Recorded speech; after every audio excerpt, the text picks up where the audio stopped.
No perfil de hoje eu estou conversando com o pesquisador, professor e doutor em teatro, Daniel Schenker. Daniel, deixei uma pergunta para você um pouquinho pensativa, assim, mas para nos responder, porque eu acho que todo mundo tem interesse em saber isso.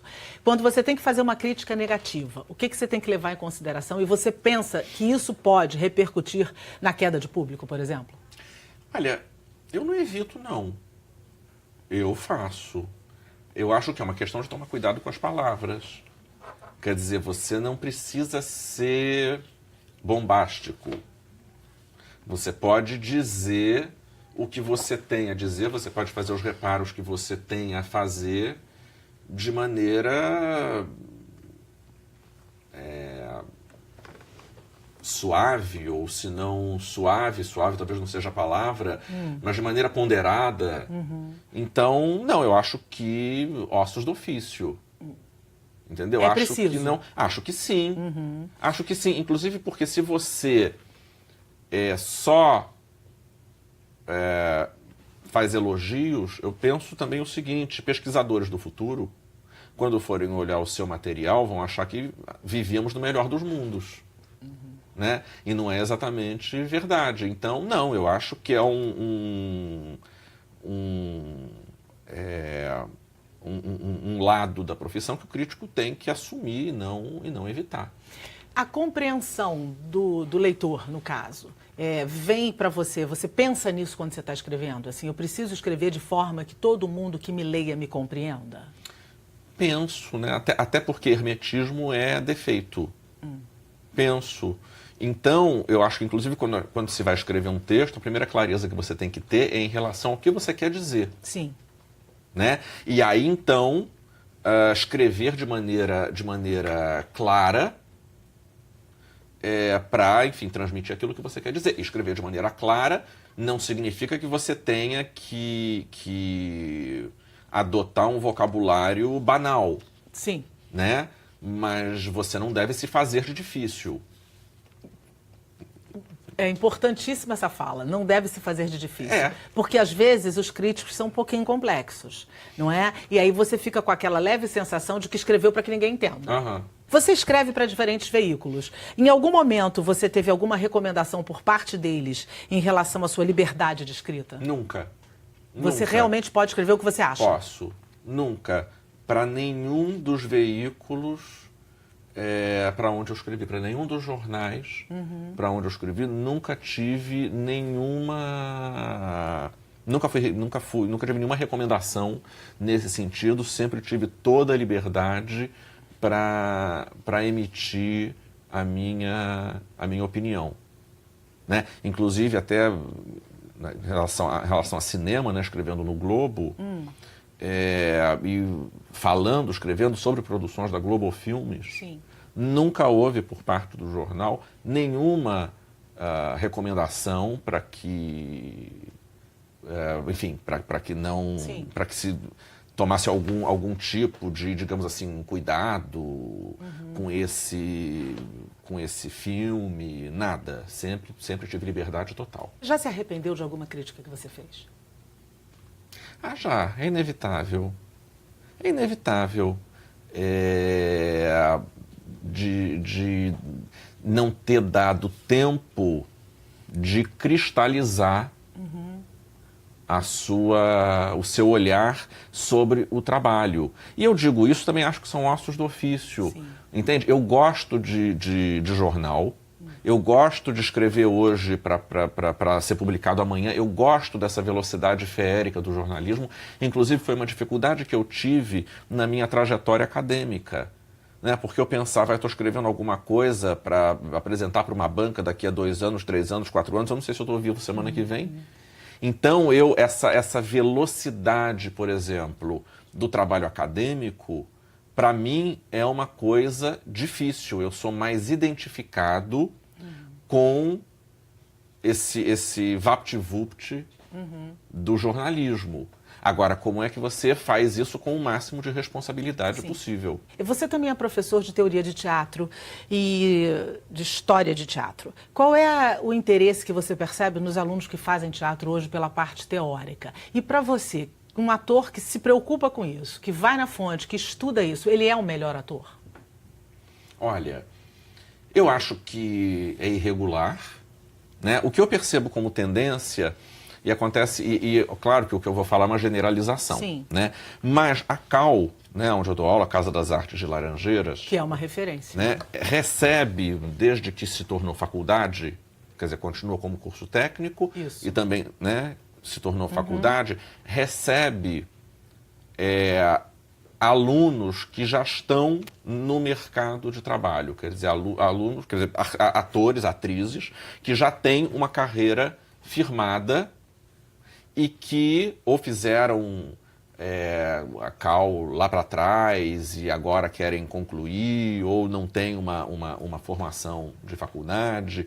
E é interessante porque, na maior parte das vezes, quanto mais a pessoa está inserida no mercado de trabalho, melhor a aluna ela é. Isso é uma tendência, porque poderia pensar diferente. Eu já estou com a vida ganha, já tenho a minha carreira. Então, assim, isso é uma tendência. O interesse é variável entre os alunos. Sim, claro. Né? Tem alunos que são particularmente interessados, outros menos. Eu não sei se tornam melhores atores. Eu acho que se tornam, talvez, atores menos acomodados, porque eles passam a ter uma noção de continuidade histórica, e não se limitam passam a acreditar menos no imediatismo da profissão. E não só no talento, né? E não só no talento. Conseguem compreender que é preciso mais que isso. Sim. Né? Se você não estuda a sua profissão, dificilmente você vai ser tão bom você naquilo. Você passa a ter essa noção de tempo. Isso mesmo, é uma noção de tempo. Daniel, as companhias de teatro foram muito importantes na formação do teatro brasileiro, desde lá 1859, quando a gente começou com o teatro de revista, por exemplo, e tivemos uma sequência de companhias de teatro, vindas aí, muitas delas formadas, inclusive, por diretores estrangeiros e tal. Você acha que essas companhias foram fundamentais para a gente estabelecer o teatro no Brasil, para se ter o teatro que reflete hoje? Eu acho que foram fundamentais para o desenvolvimento do teatro brasileiro. Né? As primeiras companhias modernas, Teatro Brasileiro de Comédia, Teatro Popular de Arte, que depois se transformou em Companhia Maria de la Costa, Teatro dos Sete, eu acho que revolucionaram a cena brasileira, e nós devemos isso, em boa parte, à presença dos encenadores estrangeiros, que já começaram a desembarcar antes aqui, né, Ziembinski com grupos comediantes. Então, eu acho que ali houve uma revolução no que se refere ao estudo do texto. Então, estudar o texto passou a ser uma novidade, porque os atores até então não se preocupavam com o estudo do texto. Então, naquele momento, os atores passaram a estudar o texto, quer dizer, e aceitaram ser conduzidos pela figura de um encenador, se submeter à condução de um encenador. Tudo isso era novidade. Agora, no início dos anos 70, mais ou menos, houve uma mudança. Quer dizer, o texto ele foi sendo cada vez menos valorizado e o corpo passou a ser cada vez mais valorizado.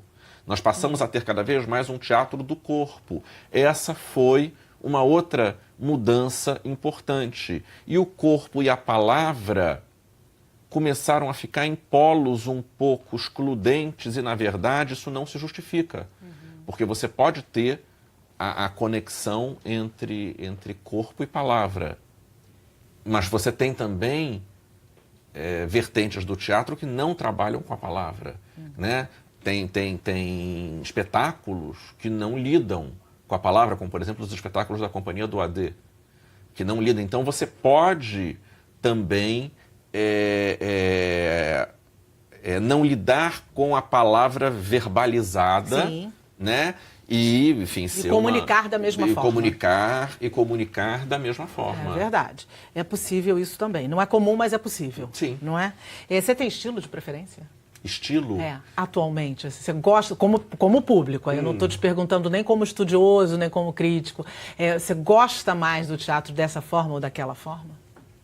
Eu passei a ver tanta coisa, que eu acho que aquela tendência que era muito clara ali quando eu estava começando, do teatro realista, eu continuo gostando, mas eu acho que não é mais alguma coisa que me norteia como me norteava.